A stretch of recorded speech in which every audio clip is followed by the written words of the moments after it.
Herkese merhaba. Yeni analiz videosuna hoş geldiniz. Çok heyecanlı bir bölümü daha geride bıraktık. Dizimizin yeni bölümünde neler yaşanacak? Mehdi'nin yeni hayatı Barış ile savaşını nasıl etkileyecek? Barış, Mehdi'nin peşini bırakacak mı? Mehdi, Zeynep'i tekrardan kazanmak için neler yapacak? Mehdi, Zeynep için Barış'ı ortadan kaldırmayı göze alacak mı? Özlem, Zeynep ile Barış'ın arasını bozacak mı? Hepsinin cevabını ve gelecek bölümlerdeki ayrıntıları da kaçırmamak için bu videoyu sonuna kadar dikkatle izlemenizi tavsiye ediyorum.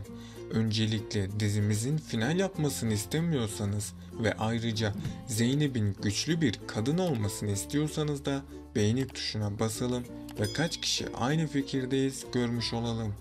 Barış, Zeynep ile rahatladığını ve kendisini çok iyi hissettiğini söyleyince bu durum Zeynep'i çok mutlu etti.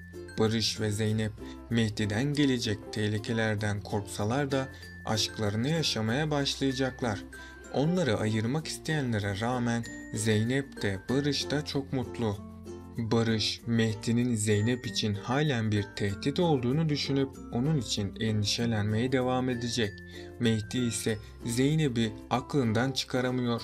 Mehdi'ye kendinden uzak durmasını ve bu duruma artık bir son vermesi gerektiğini söyleyecek. Aynı zamanda Cengiz Baba'nın yaşam tarzı Mehdi'ye biraz ağır gelmiş gibi gözüküyor. Bu işin sandığı kadar kolay bir iş olmadığını anlayacak ve Mehdi ailesinin hayatının risk altında olduğunu görünce daha da endişelenmeye başlayacak. Bunu engellemek için de güvenlik önlemlerini arttırıp onları korumak isteyecek.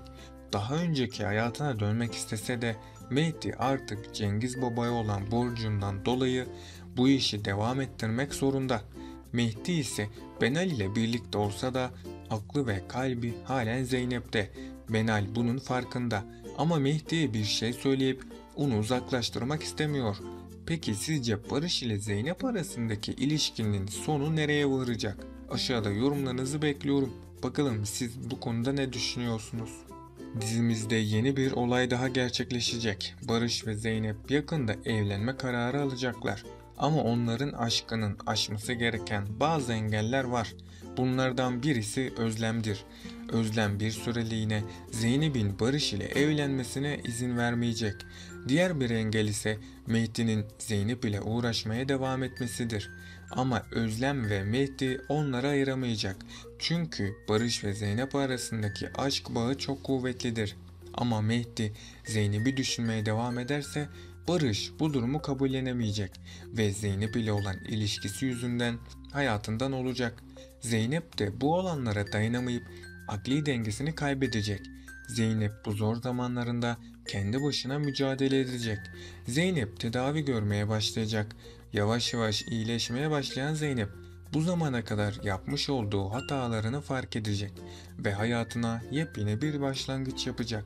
Zeynep ve Barış ilişkilerini tüm bu olumsuzluklara rağmen devam ettirmek isteyecek. Mehdi Zeynep'e olan aşkı ve sevgisinden bir türlü vazgeçemiyor. Benal ise kızı Müjgan ve kocası Mehdi ile mutlu bir aile olmak istiyor. Ama bunu Mehdi'nin kabullenmesi biraz zaman alacak. Çünkü Mehdi Benal'i sadece kızının annesi olduğu için sahipleniyor. Cengiz Baba'nın Mehdi'ye verdiği sorumluluk basit bir durum değil ve aynı zamanda çok tehlikeli. Fakat Mehdi bu işi yapmak zorunda olduğunu biliyor ve elinden gelenin en iyisini yapmak için çok çalışacak. Özellikle de Mehdi, Zeynep ve Barış arasında da büyük sürprizler izleyeceğiz. Mehdi geçmişte Zeynep'e çok haksızlık yaptı. Ama Mehdi'nin artık değişmiş olduğunu hep birlikte seyredeceğiz. Çünkü küçük bebeği Müjgan'ın doğuşu ve hapishanede geçirdiği zor günlerin ardından Mehdi'nin düşüncelerinde değişimler meydana geldi. Zeynep de kısa sürede Mehdi'nin değiştiğini fark edecek. Mehdi'nin Zeynep'e olan tavırları değişecek. Yaptığı hataların farkında olan Mehdi bunu kısa sürede Zeynep'e ispatlayacak. Mehdi çok zengin olmaya başlarken diğer yandan da karanlık işlere doğru sürüklenecek. Mehdi'nin bu yeni hayatı kendisi ve ailesi için hiç iyi olmayacak. Hatta önümüzdeki bölümlerde Mehdi iyice suça bulaşacak Mehdi bu yüzden yeni düşmanlar edinecek. Mehdi'nin bu yeni düşmanları ailesine zarar vermeye kalkışacak. Hatta bu yüzden birisi vefat edecek. Bu kişi büyük ihtimal ile ya Benal ya da Cemile olacak. Eğer Benal ölürse Mehdi yine Zeynep'e dönmeye çalışacak. Mehdi bebeğinin annesinin Zeynep olmasını isteyecek.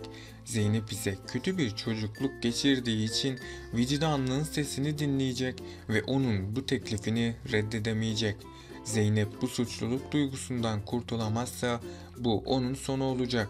Barış'ın Zeynep için korkuları devam ederken Zeynep artık istemediği şeylere dur demesini öğrenecek.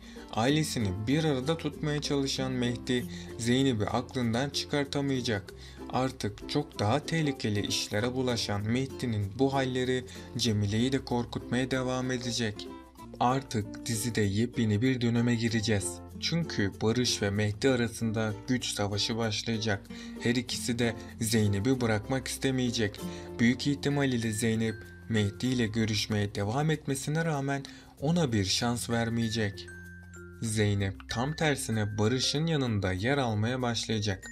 Barış da Zeynep'i sevdiği için onu asla yalnız bırakmayacak. Ama Barış Zeynep'in kendisini sevmediğini sanmaktadır.